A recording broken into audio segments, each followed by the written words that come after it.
네, 존경하는 도민 여러분, 전주시 제9선거구 출신 더불어민주당 농산업경제위원회 국주영은 의원입니다. 가뭄과 홍수, 폭염과 한파, 태풍과 폭설 등 온탕과 냉탕을 오가는 이상기후로 인해 지구촌 곳곳이 몸살을 앓으며 수많은 인명과 재산 피해가 속출했습니다. 우리나라도 예외는 아니었습니다. 따라서 그 어느 때보다 지금의 상황을 비상시국으로 인식하고 적극적인 기후위기 대응이 중요한 시점인데, 전라북도가 기후위기 대응과 탄소 중립에 얼마나 잘 준비하고 있는지 한국판 뉴딜의 중심축인 그린 뉴딜과 관련해서도 중간 점검이 필요합니다. 전 세계가 기후변화를 심각한 위기로 인식하고 전 지구적인 대응을 위해 지난 2015년 선진국과 개도국이 모두 참여한 파리 협정이 체결됐습니다. 이후 2018년 기후변화에 관한 정부 간 협의체는 2030년까지 탄소 배출량을 2010년 대비 최소 45% 감축하고 2050년까지 탄소 순배출 제로를 달성할 것을 권고한 바 있습니다. 우리 정부도 지난해 10월 2050 탄소 중립을 선언하고 그 후속 조치로 탄소 중립위원회를 설치해 구체적인 시나리오를 완성해가는 과정에 있습니다. 탄소 중립은 대기 중 이산화탄소가 인간 활동으로 증가하지 않도록 배출량을 최대한 줄이고 흡수하여 순 배출을 0으로 만든다는 개념으로서 단순히 온실가스 배출량을 줄이는 데서 벗어나 더 적극적인 기후변화에 대응하겠다는 의지와 실천이 담긴 것으로 해석할 수 있습니다. 이미 농작물의 재배 적합지역이 북상하고 있으며 아열대 기후 확산에 따라 외래 병해충 발생도 늘어 농업에서 기후변화 대응 노력은 피할 수 없는 과제가 됐습니다. 만약 농업 부문에서 탄소 중립이 실현되지 않는다면 환경의무 이행에 따른 막대한 농작물 생산 비용을 부담해야 하고 국제교역에서도 의무사항으로 규제될 가능성도 커졌습니다. 따라서 농업 부문에서 탄소 감축은 선택이 아닌 필수가 됐으며 하루빨리 농업 현장에서 수용할 수 있는 부분들을 고려해 점진적으로 전환해야 합니다. 농식품부는 올 초 업무계획에서 온실가스 발생 최소화 및 재생에너지 전환으로 농업 농촌의 탄소 중립에 기여하고 기후변화 대응 역량을 높이겠다고 발표한 바 있습니다. 이에 반해 농도정국이 탄소 중립 실현을 위한 농업 정책을 위해 어떠한 노력을 하고 있는지 살펴보면 안타깝게도 지난해에 이어 올해도 농업농촌 도정 시책에 탄소 중립이라는 단어는 보이질 않습니다. 물론 단어 자체가 빠졌다고 해서 전혀 준비되어 있지 않다는 것은 아닙니다. 최근 3년간 전라북도가 제출한 탄소 중립 관련 계획과 농업 예산을 보면 관련 분야별 계획은 기존 사업의 짜집기 수준에 그칠 정도로 전체적인 로드맵과 밑그림 없이 급조한 티가 역력했습니다. 그만큼 농업에서 온실가스 감축으로 탄소 중립을 실천하기 위한 깊은 고뇌 없이 기존의 기후변화 대응 농업 정책을 그대로 옮겨놓은 것에 불과했는데, 기후변화를 넘어 위기가 된 지금 지사님께서도 이에 동조하시는지 견해를 말씀해 주시고, 탄소 중립 농업을 위해 전라북도는 어떠한 준비를 했는지 답변해 주시기 바랍니다. 지난 8월 공개된 탄소 중립 시나리오를 보면 농축수산부분 2050년 배출량 전망치는 2018년 2,470만 톤 대비 31에서 37% 정도가 감축된 목표가 제시됐는데, 다른 부문에 비해서 그리 큰 폭은 아니지만 우리도 이에 대한 대비가 다급해졌습니다. 올해 전라북도 의회는 탄소 중립 실현과 전면적인 탄소 감축 농업으로의 전환의 중요성을 인식하고 관련 연구회를 결성해 탄소 중립 실현을 위한 전국 농업의 대응과 과제를 모색하고 있습니다. 전라북도에서도 농식품의 생산, 유통, 소비에 이르는 전 과정에서 온실가스를 적극적으로 감축하고 저탄소 생태 농업으로의 전환에 속도를 내기 위한 전국 농업만의 탄소 중립 종합계획을 서둘러 마련해야 한다고 보는데, 향후 계획이 있다면 답변해 주시기 바랍니다. 또한 탄소 중립 농업을 실현함에 있어 농업인의 자발적 참여를 이끌어낼 방안 마련이 중요하며, 농어촌 지역의 재생에너지 입지 선정과 사업자 선정 과정에 주민들의 의사를 충분히 반영할 수 있는 제도적 장치도 필요합니다. 이에 대한 대책을 말씀해 주시기 바랍니다. 현대차 제네시스는 2030년까지 40만 대 판매 규모를 갖춘 고급 전기차 브랜드로 변신을 선언하면서 2025년부터 선보일 신차는 수소 전기차와 배터리 전기차로만 출시하고 2030년 내연 기관차 판매 중단을 발표해 시장에 큰 충격을 던져주었습니다.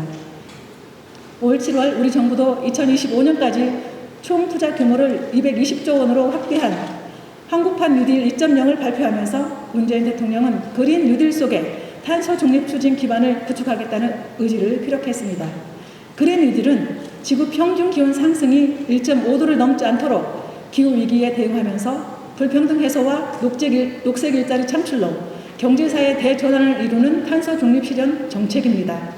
전라북도는 그린 뉴딜 정책 방향을 에너지 전환, 그린 모빌리티, 생태 그린 바이오 등 크게 세 개 분야로 설정하고 해상풍력과 재생에너지 산업 클러스터, 그린수소 클러스터, 전기차 클러스터, 수소 상용차 등을 대표 주자로 꼽았습니다.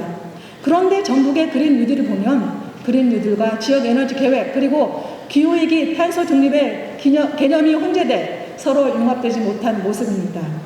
그린 뉴딜과 탄소 중립, 기후위기 대응 관련 계획이 따로 국밥이 되지 않도록 하기 위한 대책은 무엇입니까? 전북은 뒤늦게서야 2050 탄소 중립 전라북도 기후변화 대응 기본계획 수립을 위한 용역을 발주해 최종 보고서는 내년 6월에서야 완성될 예정입니다. 늦었지만 기존 계획들을 단순 취합한 계획이 아닌 기후위기 대응에 지자체 행정력이 실질적으로 집중할 곳을 찾아 행정력을 담보한 계획이 수립돼야만 하고 그 과정에서 반드시 도민 참여를 통한 충분한 의견 수렴이 있어야만 합니다. 이에 대한 견해와 진행 과정을 말씀해 주시고 한국환경공단이나 온실가스 종합정보센터와 협력해 전국의 온실가스 배출량 인벤토리를 구축할 필요가 있는데 이에 대한 견해와 대책은 무엇입니까? 현재 전라북도의 2030년 온실가스 감축 목표는 미래 전망치 대비 27.8%로 목표 달성을 위한 감축량은 약 400만 톤으로 설정되어 있는데 다른 지자체나 IPCC의 목표치와 비교하면 턱없이 낮은 수준입니다. 지사님께서는 전라북도의 감축량 목표치를 재설정하실 의향이 있으신지, 있다면 목표치를 어느 정도로 잡을 것인지 답변해 주시기 바랍니다. 기존의 편성한 예산을 점검해 기후위기를 심화시키는 예산은 삭감하고 삭감한 예산을 기후위기 대응 예산으로 전환하는 탄소인지 예산 제도의 도입을 전라북도에 제안합니다. 탄소인지 예산 제도는 지자체 예산 집행이 기본적으로 온실가스 배출을 줄이는 방식으로 편성되도록 제도화하고 기후위기 대응 기금이 지역 특색에 기반을 둔 온실가스 감축 사업에 사용하도록 하자는 취지입니다. 몇몇 지자체들은 예산이 투입되는 각종 사업을 추진할 때 온실가스 배출 영향도를 별도로 평가하여 이를 예산 편성과 집행에 반영하는 제도를 발빠르게 시행하고 있습니다. 지사님께서는 탄소인지 예산 제도를 전라북도에 시범적으로라도 도입할 의향이 있는지, 있다면 그 시기는 언제쯤인지 말씀해 주시기 바랍니다. 다음은 전라북도 농식품 수출 시장 확대 전략에 대해 질문드리겠습니다. 코로나19 팬데믹으로 인해 세계 경제는 물론이고 한국 경제가 지속적인 침체를 벗어나지 못하고 있는 가운데 유례없는 성장세를 보이며 소위 코로나19의 역설이 적용되고 있는 분야가 있습니다. 바로 지난해 국가 전체 수출이 부진한 상황에서도 전년 대비 7.7% 증가해 75억 6천만 달러의 역대 최고치를 달성한 농식품 수출 분야입니다. 전라북도 또한 작년 한 해 전체 수출액은 전년 대비 10.6% 감소했음에도 불구하고 농식품 수출이 전년 대비 5.2% 증가한 4억 달러로 역대 최고치를 달성하고 있습니다. 물론 수치상으로 농식품 수출액이 증가했다는 것은 반가운 일이지만 현재 전라북도 농식품 수출 정책의 실태를 살펴보면 지금의 전라북도 농식품 수출의 증가세가 얼마나 지속될 것인지 우려가 앞서는 게 사실입니다. 먼저 2020년 전라북도 농수산식품의 품목별 수출 실적을 살펴보면 실제 농가소득과 연결되는 신선 농산물 수출은 전국적으로 전년 대비 3.4%가 증가했는데 전라북도는 오히려 23.6%나 감소했고 전체 점유율도 6.1%밖에 안 됩니다. 작년에 전라북도 농식품 수출액 증가에 지대한 동원을 한 품목은 전체의 61%를 점유하고 있는 가공농식품인데 무엇보다 글로벌 해푸드 기업인 로얄 캐닌에서 생산되는 반려동물 식품 사료의 수출 실적이 전년 대비 108%나 증가하면서 도내 농식품 수출액도 동나라 증가한 것으로 보입니다. 지사님께 묻겠습니다. 전라북도 농식품 수출 품목은 특정 가공 농식품에 한정되어 있고 실제 농가소득과 연결되는 신선 농산물 수출은 열세를 면치 못하고 있습니다. 지사님께서는 현재 전라북도 농식품 수출의 문제점과 한계를 어떻게 파악하고 계시는지 말씀해 주시기 바랍니다. 그리고 전라북도 농수산식품 수출 품목을 다양화하고 신시장을 개척하기 위한 구체적인 전략을 밝혀주시기 바랍니다. 이처럼 전라북도 농식품 수출이 주요 품목과 주력시장 의존도가 높을 수밖에 없는 것은 그동안 전라북도가 추진한 농식품 수출 관련 정책을 보면 당연한 결과가 아닐까 싶습니다. 지난 5년 동안 전라북도 농식품 수출 관련 사업은 매년 4개에서 6개 사업을 추진한 게 전부입니다. 올해까지 농식품 수출 분야 신규 사업이라곤 2020년 코로나19 피해 농식품 수출 기업 바우처 사업이 유일했습니다. 반면에 지난해 농식품 수출액이 전라북도의 1.5배에 해당하는 6억 3,400만 달러를 달성한 경상북도는 현재 주식회사 경북통상이라는 수출 전담 조직을 구성해 총 17개 수출 지원 사업을 추진하고 있습니다.